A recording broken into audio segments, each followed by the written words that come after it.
அஸ்ஸலாமு அலைக்கும் வரஹ்மத்துல்லாஹி வபரகாத்துஹு. ரப்பி ஷ்ரஹ் லி ஸத்ரி வயஸ்ஸிர் லி அம்ரி வஹ்லுல் உக்ததம் மின் லிசானி யஃப்கஹு கௌலி. வாழ்வியல் வகுப்பு 19 நம்ம இன்றைக்கி பார்க்கலாம் இன்ஷா அல்லாஹ். கடந்த வகுப்பில் ரப்புல் ஆலமீன் அப்படிங்கிறத பற்றி பார்த்தோம். ரப்பு அப்படிங்கிறவன் மனிதர்களை படைத்து அவங்களுக்கு செவிப்புலன், பார்வைகள் இப்படி எல்லாத்தையும் கொடுத்துருக்குறான். பூமியை வசிப்பிடமாக்கி கொடுத்துருக்குறான், வசிப்பதற்கு ஏற்ற இடமாக ஆக்கி கொடுத்துருக்குறான், வசதிகளை செஞ்சு கொடுத்துருக்குறான். இன்னும் மனிதர்களுக்கு துன்பமான நேரங்களில் கை கொடுக்கக்கூடியவனாக இருக்கிறான். இப்படின்னு ரப்பு அப்படிங்கிற அந்த தன்மையை பற்றி, அந்த பண்புகளை பற்றி நம்ம சில விஷயங்களை பார்த்தோம்.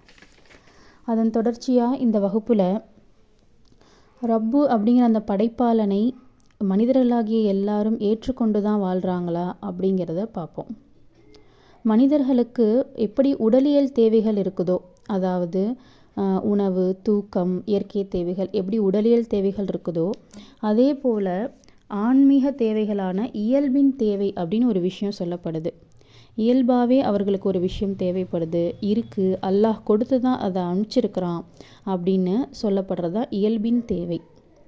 அதை ஃபித்ரத் அப்படின்னு அரபியில் சொல்லப்படுது. ஃபித்ரத் அப்படின்னா என்னென்னா, படைப்பாளனை ஏற்றுக்கொள்கிற படைப்பு. அதாவது நாம் மனிதர்களாகிய நம்ம படைப்பு அல்லாஹ்வால் படைக்கப்பட்ட படைப்பு.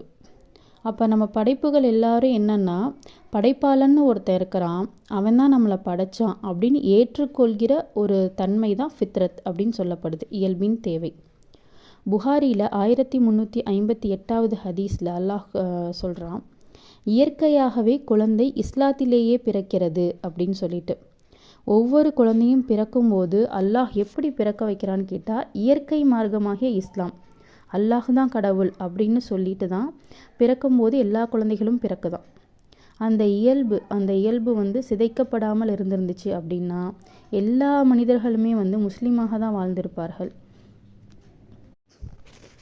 எல்லா குழந்தைகளும் இஸ்லாத்தில் தான் பிறக்குது. அப்புறம் ஏன் அவங்க காஃபிர்களாவோ, அதாவது இந்துக்களாவோ, கிறிஸ்டின்களாகவோ, இல்லை இறைவனே இல்லை அப்படின்னு சொல்லி நிராகரிச்சிட்ருக்காங்க அப்படின்னு கேட்டால், அவர்களுடைய சூழ்நிலைகள், அவர்களுடைய பெற்றோர்கள், அவர்களுடைய பழக்க வழக்கங்கள் இப்படி அவர்களை இறை நிராகரிப்பவர்களாக ஆக்கிவிடுது. 30வது அத்தியாயம் 30வது வசனத்தில் அல்லாஹ் சொல்கிறான் பாருங்கள்.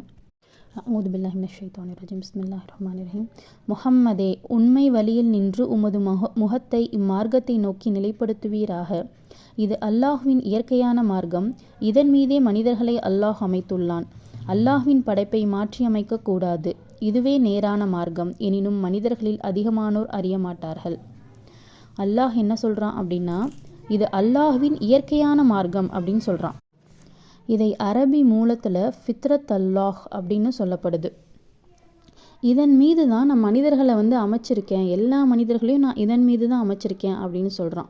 மனிதர்களில் அதிகமானோர் ஆனால் அறிய மாட்டார்கள் அப்படின்னு சொல்கிறான். இப்போ இதில் என்ன தெரிஞ்சுக்கணும் அப்படின்னா, இயற்கையான மார்க்கமாகிய இஸ்லாத்தின் மீது தான் மனிதர்கள் அனைவரையும் அல்லாஹ் அமைத்து வைத்துள்ளான்.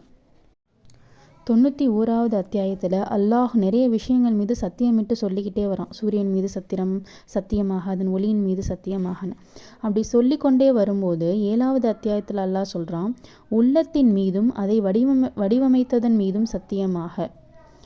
அதை தொடர்ந்து அடுத்ததா, அதன் உள்ளத்தின் நன்மையையும் தீமையையும் அதற்கு அவன் அறிவித்தான் அப்படின்னு சொல்லிட்டு சொல்கிறான். அதாவது நேற்று நம்ம பார்த்தோம் இல்லையா, கடந்த வகுப்பில் அல்லாஹ் மனிதர்களை படைத்து செவியையும் பார்வையும் உள்ளத்தையும் ஏற்படுத்தி கொடுத்துருக்கேன் அப்படின்னு அல்லாஹ் சொல்கிறான். இதில் என்ன சொல்கிறான் அப்படின்னு கேட்டால், அந்த உள்ளத்தை ஏற்படுத்தி அதை வடிவமைத்து அந்த உள்ளத்திற்கு நன்மையும் தீமையும் நான் அறிவிச்சிருக்கேன் அப்படின்னு அல்லாஹ் சொல்கிறான். இதெல்லாம் இயல்பான ஒரு விஷயங்கள். அல்லாஹ் மனிதன் பிறக்கும் போதே அந்த இயல்பின் தேவையாக இதையெல்லாம் கொடுத்து தான் அல்லாஹ் அனுப்புகிறான். இன்னும் 7வது அத்தியாயம் 172-73 அல்லாஹ் சொல்கிறான் பாருங்கள். ஆதமுடைய மக்களின் முதுகுகளிலிருந்து அவர்களின் சந்ததிகளை உமது இறைவன் வெளியாக்கி அவர்களை அவர்களுக்கு எதிரான சாட்சிகளாக்கினான். நான் உங்கள் இறைவன் அல்லவா என்று கேட்டான். ஆம், இதற்கு சாட்சி கூறுகிறோம் என்று அவர்கள் கூறினர். இதை விட்டும் நாங்கள் கவனமற்று இருந்துவிட்டோம் என்றோ, இதற்கு முன் எங்களின் முன்னோர்கள் இணை கற்பித்தனர், நாங்கள் அவர்களுக்கு பின் வந்த சந்ததிகளாக இருந்தோம், அந்த வீணர்களின் செயல்களுக்காக எங்களை நீ அழிக்கிறாயா என்றோ கியாமத் நாளில் நீங்கள் கூறாதிருப்பதற்காக இவ்வாறு உறுதிமொழி எடுத்தோம். இதில் பாருங்கள், கவனிக்க வேண்டிய விஷயம் என்னென்னா, அல்லாஹ் மனிதர்களை படைக்கிறான், சந்ததிகளை உருவாக்குறான். உருவாக்கிட்டு அவர்களை அப்படியே பூமிக்கு அனுப்புறதில்ல. அதற்கு முன்னாடி அல்லாஹ் அவர்கள்கிட்ட ஒரு வாக்குறுதி வாங்குறான். அது என்னன்னு கேட்டால், நான் தானே உங்களுடைய இறைவன் அப்படின்னு சொல்லி கேட்குறான். மனிதர்களாகிய அனைவருமே ஆமாம் அப்படின்னு சொல்லிட்டு தான் வந்திருக்கிறோம். அதை இன்னும் வலியுறுத்தி என்ன சொல்கிறான்னு கேட்டால், இதை நான் ஏன் உங்ககிட்ட கேட்குறேன் அப்படின்னா, அவர்களை அவர்களுக்கு எதிரான சாட்சிகளாக்குறேன்னு அல்லாஹ் ஒரு வார்த்தை யூஸ் பண்ணுறான். ஒவ்வொரு மனிதர்களும் அந்த நேரத்தில் அவர்களுக்கு எதிரான சாட்சிகளாக்கி தான் அல்லாஹ் அனுப்புகிறானா.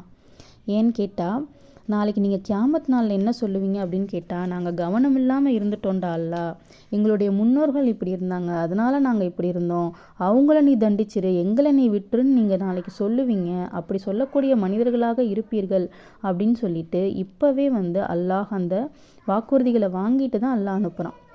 அப்போது இப்போ இறைவனை மறுத்து வாழக்கூடிய மக்கள், இன்னும் பிற சிலைகளை பிற விஷயங்களை கடவுள்களாக கருதக்கூடிய மக்கள் அனைவருமே ஆனால் அல்லாஹ்கிட்ட என்ன சொல்லிட்டு தான் வந்திருக்காங்க அப்படின்னு நம்ம கேட்டோம் அப்படின்னா, நீ தான் என்னுடைய இறைவன் அப்படின்னு வாக்குறுதி கொடுத்துட்டு தான் வந்திருக்கிறாங்க.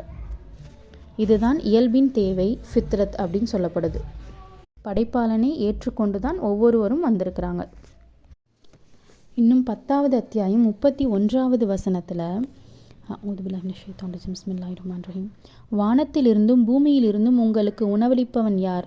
செவிப்புலனையும் பார்வைகளையும் தன் கைவசம் வைத்திருப்பவன் யார்? உயிரற்றதிலிருந்து உயிருள்ளதையும் உயிருள்ளதிலிருந்து உயிரற்றதையும் வெளிப்படுத்துபவன் யார்? காரியங்களை நிர்வகிப்பவன் யார் என்று கேட்பீராக. அல்லாஹ் என்று கூறுவார்கள். அஞ்ச மாட்டீர்களா என்று நீர் கேட்பீராக. இதெல்லாம் யார்கிட்ட கேட்கப்படுறதா சொல்லுது அப்படின்னா, ஜாஹிலியா காலத்து மக்கள் அப்படின்னு இருக்காங்க இல்லையா, இருந்தாங்க, ரசூல்லா காலத்தில் இருந்தாங்க. அவங்களை அறியாமை கால மக்கள் அப்படின்னு நம்ம சொல்லுவோம். அவங்க எப்படின்னா, ரசூல்லா முகமது நபி தூதராக வருவதற்கு முன்னாடி இருந்து, தூதராக ஆவதற்கு முன்னாடியும் தூது செய்திகளை கொடுப்பதற்கு முன்னாடி இருந்து வாழ்ந்து கொண்டிருந்தாங்க. அவங்களுடைய பழக்க வழக்கங்கள் ரொம்ப ஒரு அறியாமையாகவும் மூடத்தனமாகவும் மடத்தனமாகவும் இருந்துச்சு. எந்த அளவுக்கு அப்படின்னு கேட்டால், பெண் குழந்தைகளை உயிரோடு புதைக்கக்கூடியவர்களாக இருந்தாங்க. குலம் கோத்திரம் பெருமை பேசக்கூடியவர்களாக இருந்தாங்க. மது மாது சூது வட்டி இப்படி நிறைய அறியாமை விஷயங்களை நிறைய பாவங்களில் மூழ்கி இருந்தாங்க. ஆனால் அந்த மக்கள்கிட்ட கேட்கக்கூடிய விஷயமா அல்லாஹ் சொல்கிறான் பாருங்க. வானத்திலிருந்தும் பூமியிலிருந்தும் உங்களுக்கு உணவளிக்கக்கூடியவன் யாருன்னு அப்படின்னு அவங்கக்கிட்ட கேட்டால் அல்லாஹ் அப்படின்னு சொல்லுவாங்களாம். செவியையும் பார்வையும் கொடுத்தவன் யார், அதை கைவசம் வச்சிருக்கவன் யாருன்னு கேட்டால் அல்லாஹ்னு சொல்லுவாங்களாம். காரியங்களை நிர்வகிக்கூடியவன் யார் அப்படின்னு கேட்டால் அல்லாஹ் அப்படின்னு சொல்லுவாங்களாம். அவர்களும் அவங்க அறிந்தே வச்சிருக்கிறாங்க, அல்லாஹ் தான் நம்மளுடைய ரப்பு, அவன் தான் நமக்கு எல்லாத்தையும் கொடுக்குறான், ஏற்படுத்தி கொடுக்குறான் அப்படிங்கிறத அறிந்து வைத்திருக்கக்கூடிய மக்களாகவே அந்த ஜாஹிலியா காலத்து மக்கள் இருந்திருந்தாங்க. இன்னும் நமக்கு ஃபிரௌனை பற்றி தெரியும். அவன் ஒரு கொடுங்கோல் மன்னனாக இருந்தான், கொடுங்கோல் ஆட்சி செய்யக்கூடியவனாக இருந்தான், மக்களை அடிமைப்படுத்தி வச்சிருந்தான், துன்புறுத்தக்கூடியவனாக இருந்தான்னு தெரியும். அவன் சூரா நாசியாத்தில் 24வது வசனமாக சொல்கிறான், ஃபகால அன ரப்புக்குமுல் அலா, நானே உங்களின் மிகப்பெரிய இறைவன் என்றான். ஃபிரௌன் என்ன சொல்கிறான்னா, நான் தான் உங்களுடைய மிகப்பெரிய இறைவன், நீங்கள் அல்லாஹ்வை மிகப்பெரிய இறைவன் சொல்கிறீங்க, ஆனால் கிடையாது, நான் தான் உங்களுடைய இறைவன் அப்படின்னு அவங்கக்கிட்ட சொல்லிட்டு இருந்தானா. ஆனால் அவன் எப்படி இருந்திருக்கான்னு பாருங்கள். 17வது அத்தியாயம் பனு இஸ்ராயிலில் 102வது வசனமாக, வானங்களுக்கும் பூமிக்கும் அதிபதியே இவற்றை சான்றுகளாக அருளியுள்ளான் என்பதை நீ அறிந்திருக்கிறாய் ஃபிரௌனே, நீ அழிக்கப்படுபவன் என்றே நான் கருதுகிறேன் என்று அவர் கூறினார். அதாவது மூசா அலைஹிஸ்ஸலாம் பேசுகிற மாதிரி சொல்லப்படுது. மூசா அலைஹிஸ்ஸலாமுக்கு அல்லாஹ் நிறைய அற்புதங்களை நிகழ்த்தி காமிக்கக்கூடிய ஆற்றலை கொடுத்துருந்தான். அதை சான்றாக அருளியிருந்தான் மக்களுக்கு. அல்லாஹ் தான் கடவுள், மூசா நபி அவங்க ஒரு தூதர் அப்படின்னு சான்றாக இருப்பதற்காக அந்த அற்புதங்களை அல்லாஹ் காமிச்சிருந்தான். ஆனால் அந்த சான்றுகளை மறுத்திருந்தான் ஃபிரௌன். இது சூனியம் அப்படின்னு சொல்லி மறுத்திருந்தான். அதற்கு பதில் சொல்கிறாங்க மூசா அலைஹிஸ்ஸலாம், இது வானங்கள் மற்றும் பூமியின் அதிபதி அல்லாஹ் தான் இந்த சான்றுகளை கொடுத்துருக்குறான் அப்படிங்கிறத நீ அறிந்திருக்கிறாய் ஃபிரௌனே, உனக்கு தெரியும் அப்படின்னு மூசா அலைஹிஸ்ஸலாம் சொல்கிறாங்க. அப்போது ஃபிரௌனுமே இயற்கையாகவே இறைவன் ஒருத்தன் இருக்கான், அவன் தான் இதெல்லாம் செய்கிறான் அப்படின்னு அவனுமே மனதளவில் ஏற்றுக்கொண்டவனாக தான் இருந்திருக்கிறான், தெரிந்து வைத்திருக்கக்கூடியவனாக தான் இருந்திருக்கிறான். அப்படி இருந்தும் அவன் ஏன் மறுத்தான்? தன்னையே ரப்புன்னு சொல்லிக்கிட்டான். இத்தனைக்கும் தெரிந்திருந்தும் கூட அவன் என்ன சொன்னான்? நான் தான் ரப்பு அப்படின்னு சொன்னான். ஏன் அப்படி சொன்னான்னு பார்த்தா, அதற்கு ஒன்று சொல்லப்படுது. 27வது அத்தியாயம் 13-14 வசனங்களை பார்க்கணும். பார்க்கும் வகையில் நமது சான்றுகள் அவர்களிடம் வந்தபோது இது தெளிவான சூனியம் என்று அவர்கள் கூறினர். அவர்கள் அதை உறுதியாக நம்பியிருந்தும் அநியாயமாகவும் ஆணவமாகவும் மறுத்தனர். குழப்பம் செய்தோரின் முடிவு எவ்வாறு இருந்தது என்று கவனிப்பீராக. அவங்களுக்கு தெளிவான சான்றுகள் அல்லாஹ் அவங்க பார்க்குற மாதிரி கொடுத்துமே அவங்க நம்பிட்டாங்களாம். அவங்க நம்பி இருந்தும் ஆனால் அவங்க ஏன் மறுத்தாங்க? மனதளவில் நம்பி இருந்தாலும் அவங்க வெளிப்படையாக மறுத்தாங்க. ஏன் அதுக்கு காரணமாக சொல்லப்படுதுன்னு கேட்டால், அநியாயமாகவும் ஆணவமாகவும் மறுத்தனர். அதாவது அவர்கள் அதை உறுதியாக நம்பி இருந்தும் அநியாயமாகவும் ஆணவமாகவும் மறுத்தனர். அவர்களிடம் உள்ள அநியாயத்தின் காரணமாகவும் ஆணவம் பெருமையின் காரணமாகவும் மறுக்கிறாங்க. இந்த சான்றுகளை கண்கூடாக பார்த்தும் அவர்கள் உணர்ந்தும் சொல்லி அவர்கள் அதை ஏற்றுக்கொள்ள தயாராக இல்லை, அவங்களுடைய பெருமையின் காரணமாக. அதனால் இந்த ஜாஹிலியா காலத்து மக்களும் சரி, இந்த ஃபிர்அவுனும் சரி, இன்று இறைவனை நிராகரித்து வாழக்கூடிய மக்களும் சரி, இயல்பிலேயே ரப்பு என்கிற ஒரு படைப்பை ஏற்றுக்கொண்டவர்கள் அப்படிங்கிறத நம்ம புரிஞ்சுக்கணும். ஆனால் அவர்கள் மறுக்கிறாங்க அப்படின்னா ஏன்னு கேட்டால், அவர்களிடையே உள்ள ஆணவத்தினால தான் மறுக்கிறாங்க. அவர்கள் தன்னுடைய விஷயம்தான் கரெக்டு அப்படின்னு வாதிடுவதற்காக மட்டுமே மறுக்கிறார்களே தவிர, அனைத்து மக்களுமே ஏற்றுக்கொண்டவர்களாக தான் இருக்கிறாங்க. அல்லாஹ்விடம் ஏற்றுக்கொண்டே நம்ம வந்திருக்கிறோம் அப்படிங்கிறத புரிஞ்சுக்கணும். அடுத்தபடியாக நம்ம ரப்பு அப்படிங்கிற ஒரு விஷயத்துக்குள்ளே போயிடுவோம். ரப்பு அவன் எப்படி நமக்கு உணவை தரான்? நேற்று அந்த எறும்புகளுக்கு கடந்த வகுப்பில் எறும்புகளுக்கு உணவளிக்கக்கூடியவன் எப்படி உணவை கொடுக்குறான், தாய்ப்பாலில் என்ன வச்சுருக்கான் அப்படிங்கிற விஷயங்களை பார்த்தோம். இன்று மனிதனுக்கு அல்லாஹ் உணவை தரான் அப்படின்னா அதற்கு பின்னாடி எவ்வளவு விஷயங்கள் இருக்குது அப்படிங்கிறத, எவ்வளவு ஏற்பாடுகள் அல்லாஹ் பண்ணி வச்சுருக்கான் அப்படிங்கிறத நம்ம பார்க்கலாம். 80வது அத்தியாயம் 24வது வசனத்தில் அல்லாஹ் சொல்கிறான், ஃபல்யன்துருல் இன்சானு இலா துஆமிஹி, மனிதன் தனது உணவை கவனிக்கட்டும் அப்படின்னு சொல்கிறான். வார்த்தையை பாருங்க, கவனிங்க. மனிதன் தனது உணவை கவனிக்கட்டும், கவனிங்க. உங்களுக்கு தரக்கூடிய உணவை நீங்கள் கவனித்து பாருங்கள், சிந்திச்சு பாருங்கள் அப்படின்னு அல்லாஹ் சொல்கிறான். ஒரு உணவு நம்மளுடைய மேசைக்கு, நம்மளுடைய தட்டுக்கு வரத்துக்கு முன்னாடி அதற்கு பின்னாடி எவ்வளவு விஷயங்கள் அல்லாஹ் ஏற்படுத்தி கொடுத்து அது நமக்கு உணவாக கிடைச்சிருக்கு அப்படிங்கிறத யோசிக்கணும். ஒரு சாப்பாடு, அந்த ரைஸ், அதுக்கு முன்னாடி அது நெல்லாக அந்த செடியில் இருந்திருக்குது. அந்த செடியை பராமரித்து அல்லாஹ் பாதுகாத்து வளர்த்துருக்குறான். அந்த செடிக்கு என்னெல்லாம் தேவையானதை கொடுத்தா அது நமக்கு அந்த ரைஸை கொடுக்கும் அப்படின்னு சொல்லிட்டு பார்த்து அதை செஞ்சுருக்கிறான். அதுக்கு என்ன தேவைன்னு கேட்டால் சூரியன் தேவை. அந்த சூரியனை படைச்சி அல்லாஹ் மனிதர்களுக்கு கொடுத்துருக்குறான். அதிலிருந்து சரியான ஒரு சீரான ஒளியை கொடுத்துருக்குறான். சரி, அந்த ஒளி மட்டும் போதுமா அப்படின்னு கேட்டால் கிடையாது. வானத்திலிருந்து தண்ணீரை இறக்கி கொடுத்துருக்குறான் அல்லாஹ். தண்ணீர் மட்டும் இருந்து அந்த ஒளி இல்லைன்னா நமக்கு கிடைக்காது, ஒளி மட்டும் இருந்து தண்ணீர் இல்லைன்னா கிடைக்காது. இப்படியான ஏற்பாடுகளை கொடுத்து தான் அல்லாஹ் அந்த உணவை தயாரிச்சிருக்கான். அதை தொடர்ந்து 25-26 அல்லாஹ் சொல்கிறான், நாமே தண்ணீரை வானிலிருந்து ஊற்றினோம், பின்னர் பூமியை முறையாக பிளந்தோம், வானத்திலிருந்து தண்ணீரை இறக்கி நான் அதை வளர வச்சுருக்கேன், அந்த பூமியை சரியான முறையில் பிளந்து அது செடியாக வர வச்சுருக்கேன். இப்படியான விஷயங்கள் அல்லாஹ் சொல்கிறான். இப்படி உணவு நமக்கு கிடைக்கிறதுக்கு முன்னாடி ஒரு பெரிய ஏற்பாடுகள் நடக்குது. இப்போ அந்த ரைஸ் அந்த செடி சூரியனை நம்பி, சூரிய ஒளியை நம்பி, அந்த தண்ணீரை நம்பி இருக்குது. நாம் அந்த ரைஸை நம்பியிருக்கோம். இது ஒரு உணவு சங்கிலி. இது ஒரு சங்கிலியை அல்லாஹ் ஏற்படுத்தி வச்சுருக்கான்.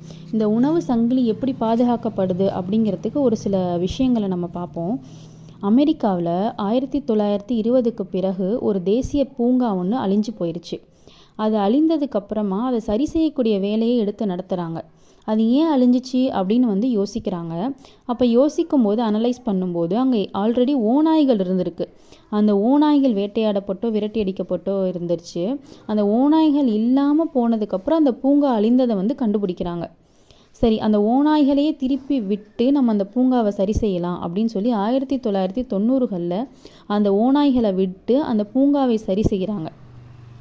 இப்போ அந்த ஓநாய்க்கும் அந்த பூங்காவுக்கும் என்ன சம்மந்தம், அந்த பூங்கா காக்கப்படுறதுக்கும் ஓநாய்க்கும் என்ன சம்மந்தம் அப்படின்னு பார்த்தோம்னா, ஓநாய்கள் மானை சாப்பிடக்கூடியதாக இருக்குது. அந்த மான் எப்படிப்பட்டது அப்படின்னு கேட்டால், மான் புல்களை சாப்பிடக்கூடியதாக இருக்குது. அப்போ அந்த பூங்காவில் இருக்கக்கூடிய புல்களை எல்லாம் மான் சாப்பிட்ருச்சு அப்படின்னா அங்கே இருக்கக்கூடிய அந்த உயிரினங்கள் அழிவதற்கான வாய்ப்பு இருக்குது, அந்த புல்லை நம்பி இருக்கக்கூடிய உயிரினங்கள். அப்போது அப்போ மான்களை கட்டுப்படுத்துவதன் மூலமாக புல் பாதுகாக்கப்படுகிறது. புல் பாதுகாப்பதன் மூலமாக உயிரினங்கள் பாதுகாக்கப்படுகிறது. இதற்காக அந்த ஓநாய்களை விட்டு அந்த விஷயத்தை கரெக்ட் பண்ணுறாங்க. இதே மாதிரி இப்போது நம்ம பார்த்தோம்னா நம்ம ஊர்களில் மயில்களுடைய எண்ணிக்கை ரொம்ப பெருகி போச்சு. நம்ம சாதாரணமாக நம்ம ஒரு சாலையில் போகும்போது பார்க்கலாம், அவ்வளோ மயில்கள் இருக்குது. இதனால் விவசாயிகள் பெரிதும் பாதிக்கப்படுறாங்க. இதற்கு காரணம் என்ன அப்படின்னு பார்த்தா குள்ளநரிகள் மயிலுடைய முட்டைகளை உணவாக சாப்பிடக்கூடியதாக இருந்துச்சாம். அப்போ அந்த மயிலுடைய முட்டைகளை குள்ளநரிகள் உணவாக எடுத்துக்கும் போது மயில் இனப்பெருக்கம் அடையாமல் போயிடுது. மயில்களுடைய எண்ணிக்கை கட்டுப்பாட்டுக்குள்ளே இருந்திருக்கு. இப்போ அந்த குள்ளநரிகளால் அந்த மயில் முட்டைகளை உணவாக எடுத்துக்கொள்ள முடியல, போய் அந்த மயில் முட்டைகளை அக்சஸ் பண்ண முடியல. ஏன்னு கேட்டால் இப்போ நிறைய கான்கிரீட்ஸ் போடப்பட்டுருச்சு. அதனுடைய போக்குவரத்து பாதிக்கப்பட்டுருச்சு. குள்ளநரியுடைய போக்குவரத்து பாதிக்கப்பட்டுருச்சு. மயில் முட்டைகள் சேஃபான ஒரு இடத்துல பாதுகாக்கப்பட்டுருச்சு. அதனால் மயில்களுடைய எண்ணிக்கை இன்னைக்கு பெரிதும் பெருகி இருக்கிறத காண முடியுது.